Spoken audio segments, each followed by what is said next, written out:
Hi, my name's Ellie, welcome to my channel, and we're doing more makeup like usual.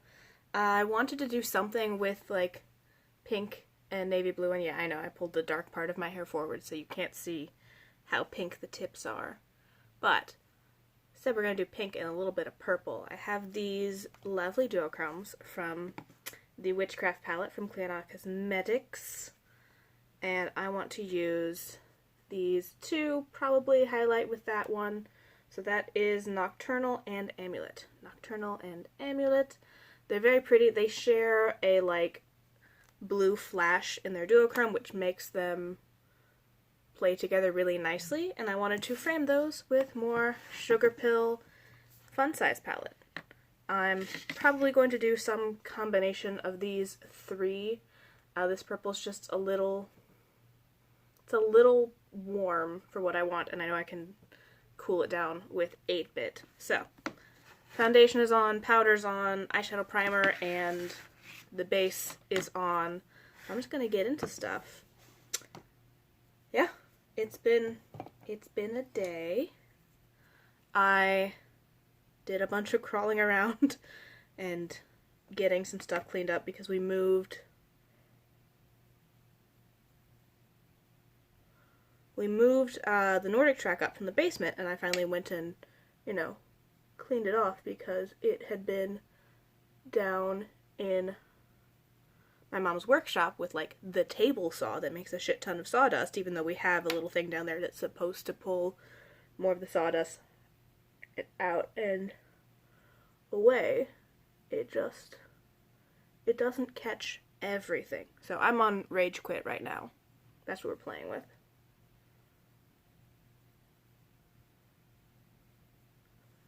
And then we had a fire stick for back there, but we don't really use that room's TV since we have the nice bigger one in the front room.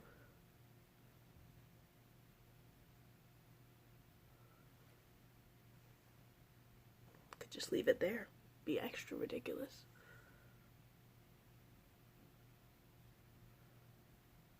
So it was a lot of vacuuming and wiping down and crawling around with wires trying to make sure everything's still set up on that TV for the fire stick. Decently successful, I think. Okay, now to go in with player 1. I will probably end up layering 8-bit over it, like I said, but I want to get the blend between them in place first.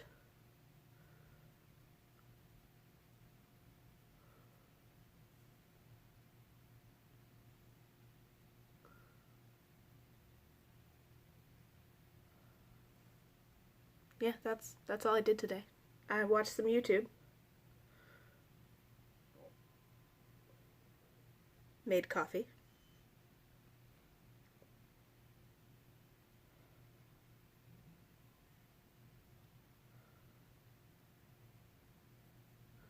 I need to make a decision about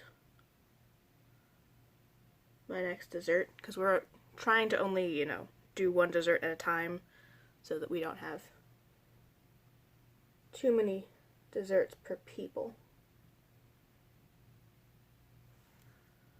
But I tried to make white chocolate lemon lava cakes for Easter dinner, and it did not work out.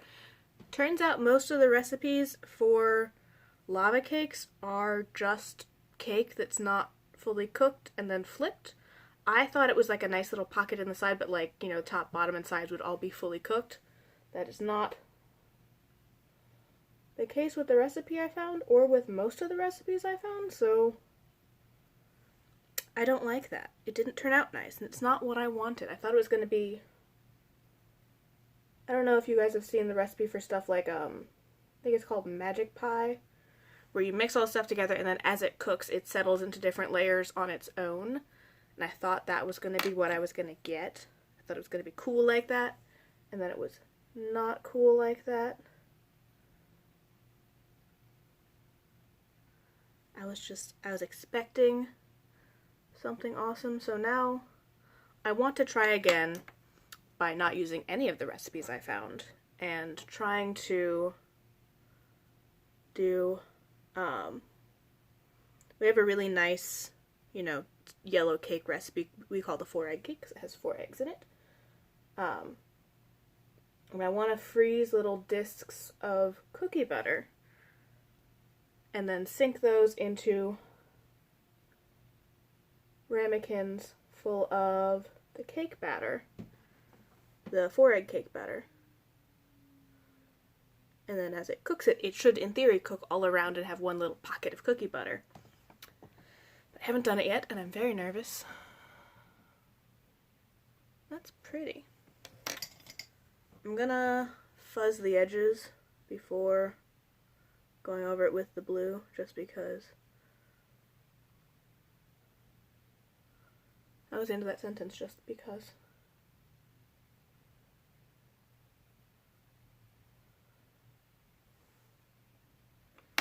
Then I'm going to take a little bit of 8-bit and start in the outer corner and kind of smooth it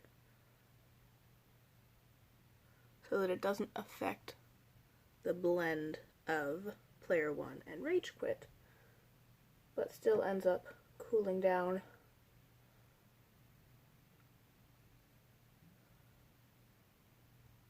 that purple.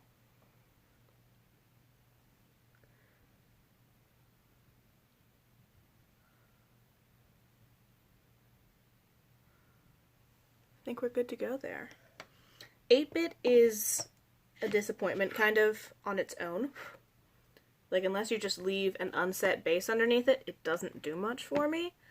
But it does make for a really, really pretty way to cool down Player 1? Player 1. Yeah. Pretend that I can actually see and I'm just doing stuff on purpose. So now we get to go into the pretty shimmer shades. I'm going to start with Nocturnal. Nope. That should be it. Yes, Nocturnal. I'm like, why would you not name the darker one the darker color? Because that's exactly what they did. I just couldn't read.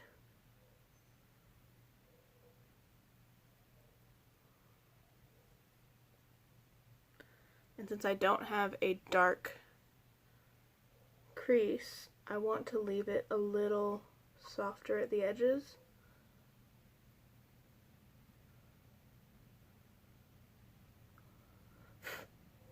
So we're building a little bit more slowly.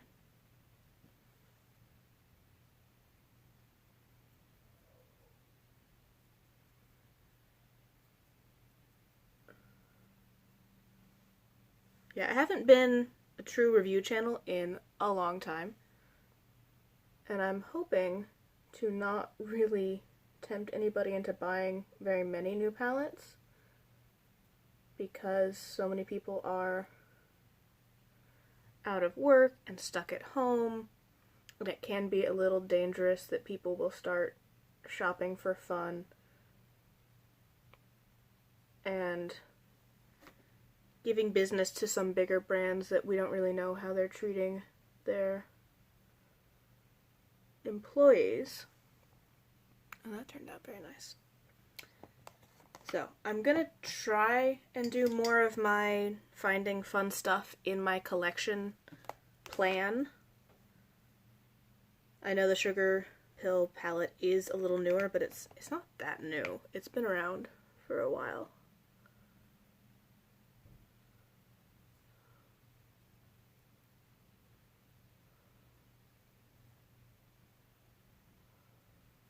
That's Amulet. Ooh, very pretty. I have purchased a little makeup, but in general I kind of want most of, if I do buy makeup as, you know, a distraction or self-care or whatever, I want it to be mainly from indie brands, from smaller brands, the ones that I see putting up, you know, their sales because they've got a big dip in their orders happening right now, and that's their only source of income. And if they are small brands that are self-employed, they don't have as much of an option of if they don't make it through this, they might not make it through this, like, not in the short term, in the forever term, in that their company would close. I feel like I'm seeing weird happenings in the camera, which is not good, but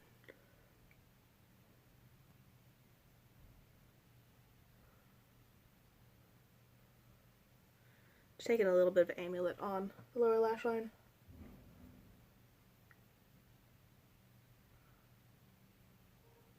Make sure everything ends up cute and fuzzed out.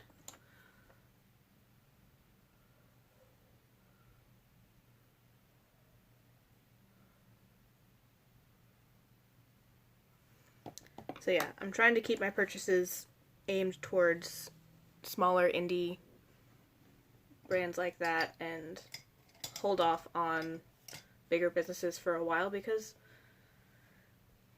not everybody's keeping everybody employed. The Sephora thing has a lot of people mad. The fact that Sephora is still going through with their sale is a bit ridiculous. I think we're gonna go different. I was thinking about Sear, but I think we're gonna go with Enchantment for the inner corner. I think it might match a little better. Again, both are ridiculously gorgeous highlighters. We'll probably use Sear on the highlight.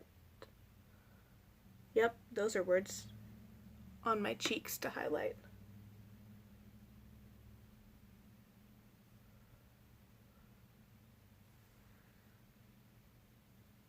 So yeah, people are very mad at Sephora. Sephora is still going through with their VIB sale, the spring one, which, with so many people's employment and income kind of in flux, it seems kind of inappropriate. Like, the smaller brands are putting up their sales because they need at least some purchases coming in order to keep functioning. But I don't know. I think it's a little inappropriate for the bigger ones to keep trying to profit off this. It's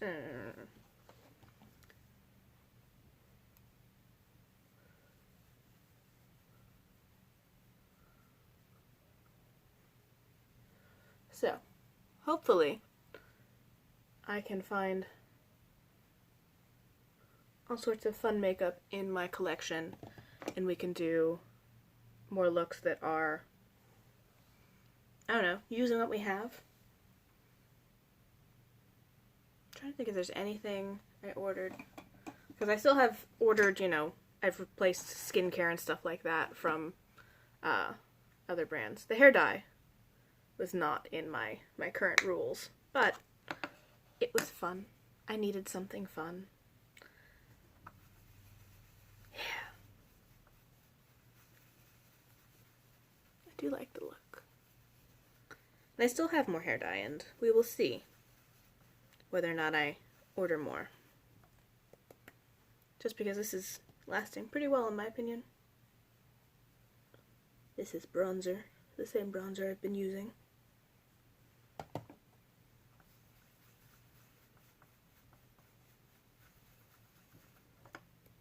Trying to think of, like, yeah, nothing's really happening. It's nothing in my day-to-day life is happening, really. Other than my plan to make lava cakes.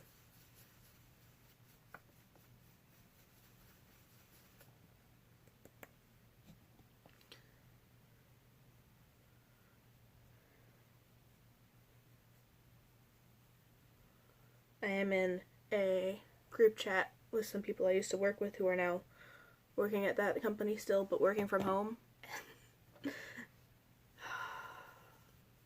It does not make me miss working with some of those people. Because, of course, it's a venting place for where we find mistakes and problems and say, you know, am I out of line for being worked up about this? And most times, like, nope, that's a big no-no. That is a, oh, did you bring your brain to work today type what's going on there question.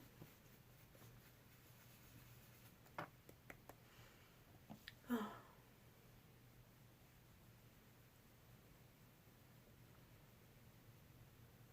I am glad that even though I'm not working, somebody is keeping an eye on my accounts while I'm out.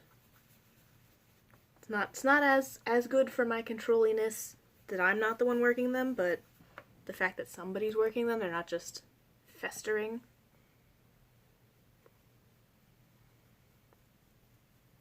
That makes me feel better. Also, starting to do fashion stuff again. I feel like I spent a couple weeks just being like, where are all my easy tops and my leggings? Now I'm like, okay, we can wear a dress and put a sweater on it because it is doing the Midwest thing of, oh yeah, it's definitely spring. Psych! It's kind of cold out there. I'll be like, oh, it feels nice, and I'll open my window, and then an hour later I'm like, nope, close it back up, nope, nope, nope, nope, nope, it is crisp, it is chilly.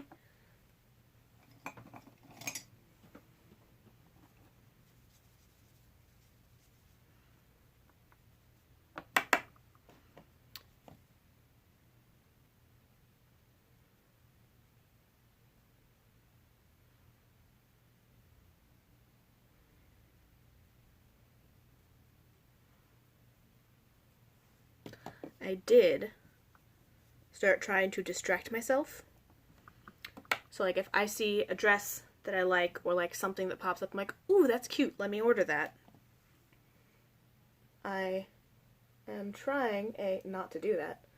And then if I'm really into it, I'm like, okay, well, I wanted to get into sewing, so this is when I should look something up, see if I can find a pattern that I like that matches the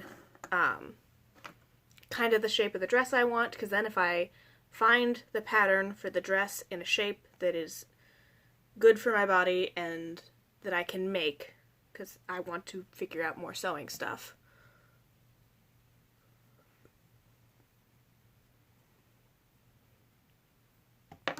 The logic is that if I can find a pattern, then I can just over time acquire all these cute fabrics to make the same dress in a bunch of different fabrics, which I would not be opposed to having. What is happening here? I have too many things in front of me. You'd think I would have adjusted by now, because I don't think I've done makeup without filming it in the last 3 weeks, and I still am in the whole thing where I'm like, there's not enough space because I put something there to hold my camera and didn't give myself more room. But I should be used to it. I've been doing this for 3 weeks now. I should have learned. I have not.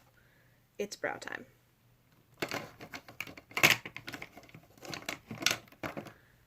Yes, so my logic is, okay, don't buy the dress on this site for, you know, whatever it costs. Often it's somewhere between $30 and $50.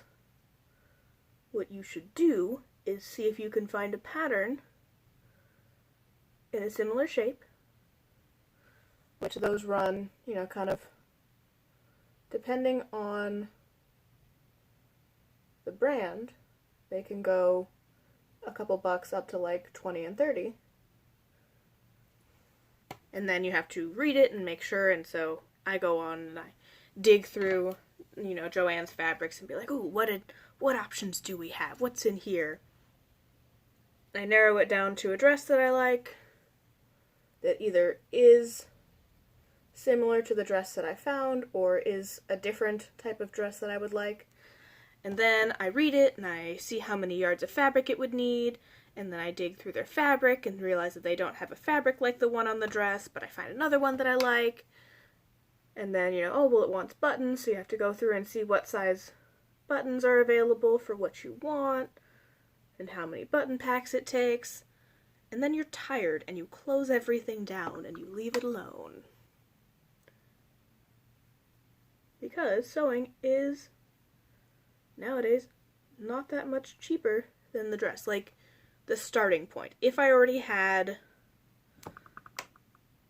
you know, the pattern, and I'd made it a couple times, I just had it on deck for when I wanted to make a dress, and I kept an eye out and I bought more fabric on better sales, then yeah, I could, in theory, or if I, had a bunch of old buttons lying around from other projects, I could, in theory, make the dress for less than it costs, and depending on what the dress costs, I could still potentially get all the things under the cost, or similar to the cost, but that's also assuming that my mom's going to have enough free time to help me with the pattern, which she has not, because she is actually, since she already is a self-employed work-from-home type lady, she's still working. She's still doing woodworking and construction-y things. I think currently she's building somebody some really big bookshelves. She's good at bookshelves. She's good at a lot of things. She's made a good chunk of the stuff in my room. She made that bookshelf. I think she either made or restored that one straight back. She made the desk. She made this end table. I think she restored my dresser. I think she also either restored and or made the bookshelf over there that you can't see. She made all the cabinets in our kitchen. She makes a ton of stuff with much higher skill than I have. Because, it's her job and she's good at it and she's been doing it for a ridiculous amount of time.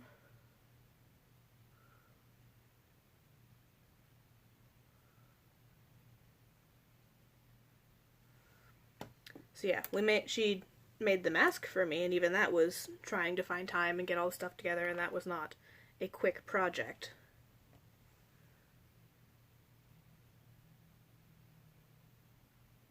And I did some sewing when I was a kid in the, Mom would let us play with scrap fabric and we could cut out and sew little clothes for our dolls. But making a tiny little dress on a form that is already there is way easier than trying to piece together and make a dress for yourself with all the restrictions of how you are and aren't going to get it on. Barbie, we could literally sew her into her dress if we wanted to. And then just rip the stitches to get her out when we were done with that outfit. Can't do that to myself as easily. And I don't have, if I had a life-sized, dress form of myself, in theory it would be a little bit easier to check for stuff like that, or go rogue and try and make a whole outfit and top or whatever out of draping. Not that fancy. Don't have a dress form that is the size and shape of myself. Don't have a dress form at all. And I don't think me attempting to drape an outfit for myself would work very well, or would work long enough for me to wear it anywhere. What the hell?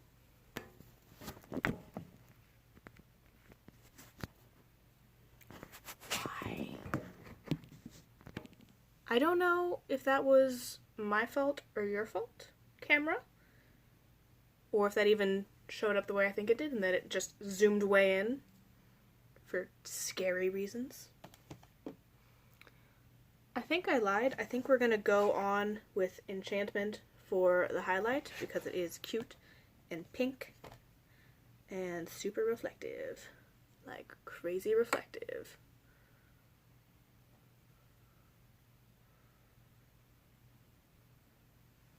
Very, very pretty.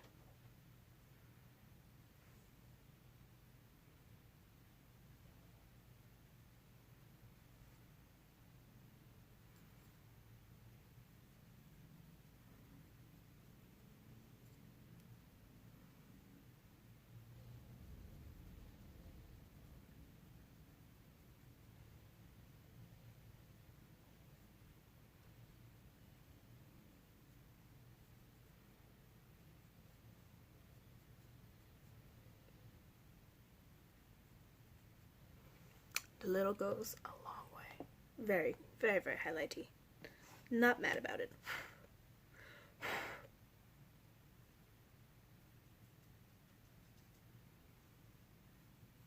Am I being dangerous by picking up the extra bits and potentially make myself way too glowy? Yes.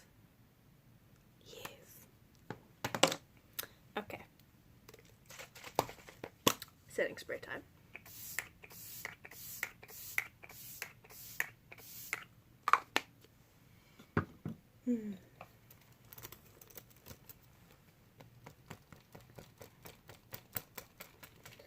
So yeah, that is my goal for a lot of stuff, is to try and trick myself into seeing how much work would be required of making the same thing as a DIY project, getting discouraged, and then not buying either of them. That's my goal. Which is kind of my goal for a lot of stuff, is to just leave it long enough that I either realize I don't need it, or forget about it, or just it just sits. There's a lot of stuff that I've like saved as tabs for like, oh yeah, later I'll buy that. Oh yeah, I'll look more into that later. And it just sits as tabs in my browser until I'm like, why do I have all these open? Click, click, click, click, click. And then I didn't buy it because I just let it sit long enough that I got bored with it. Before buying it, letting it sit until I got bored with it, and having been out that money.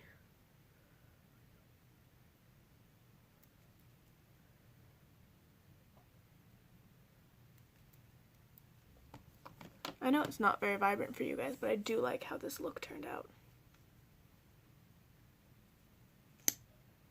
Because that was my goal. That was one of my goals, was to use the Sugarpill Funsize palette as colorful mats to go around other stuff and to stop me from buying other colorful mats. These are my light to medium colorful mats.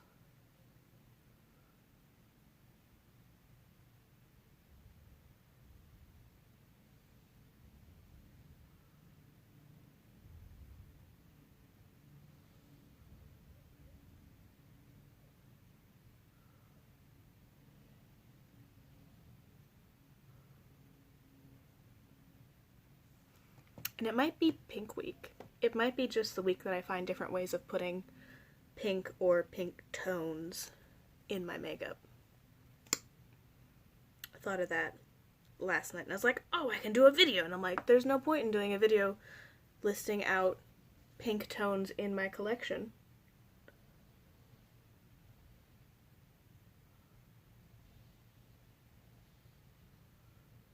I am tempted to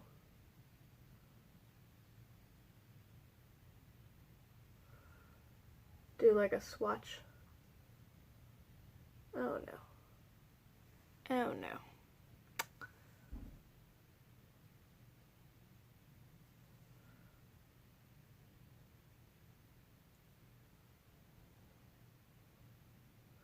I am tempted to find a bunch of my palettes that have that type of a pink metallic, somewhat duochrome shadow. Because I know that was a really popular pop of color for a while, was that inner lid shade, and Clionadh did it way better than the rest of them, so it would be kind of hilarious to compare bigger brands making an underperforming pink.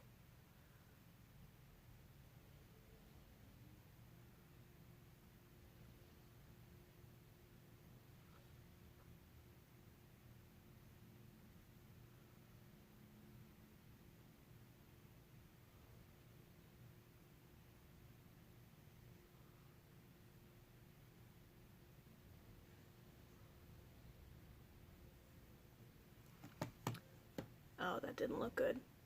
I really hope this video is not just full of glitches for you guys, but it might be, and I don't have a way to fix that. Sorry. But yeah.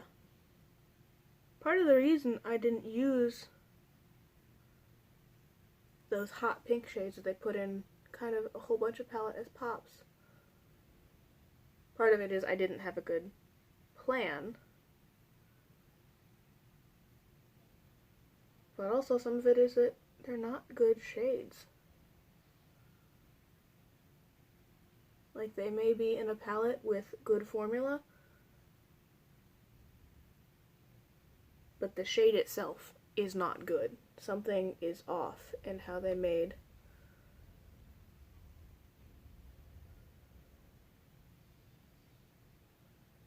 most of those metallic Barbie pinks, which is kind of ridiculous because a metallic shade is a lot easier to formulate than a pink matte. At least that's what I've been told, but you can make a metallic pink, and like metallic colorful shades are easier to make and get an opaque payoff from, at least it seems, than a pink matte.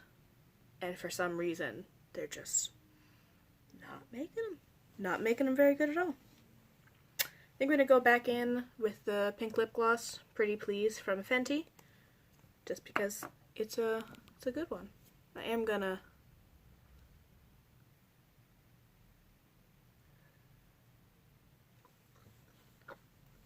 wipe some of the foundation off my lips.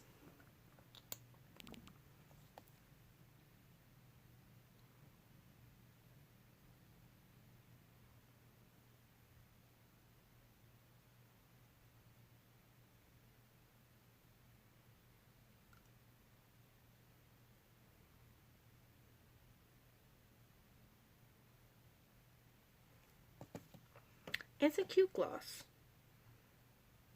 I feel like the doe foot doesn't like me very much.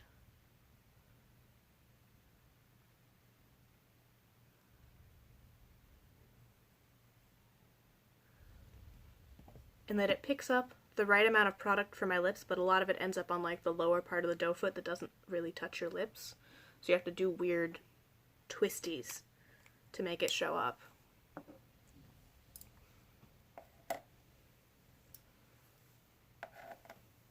Yeah, because tips are still pretty vibrant. Top is turning more burgundy than like faded magenta, which I'm not mad about. Ooh. Let's see.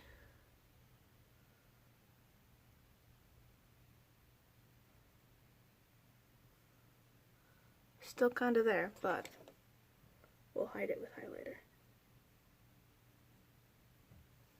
Kind of worked. Not the best. So that is the finished look. I think it turned out quite nice. The little pastel stuff happening. Let me see if we can get. Yep, still not the best. That's slightly better lighting.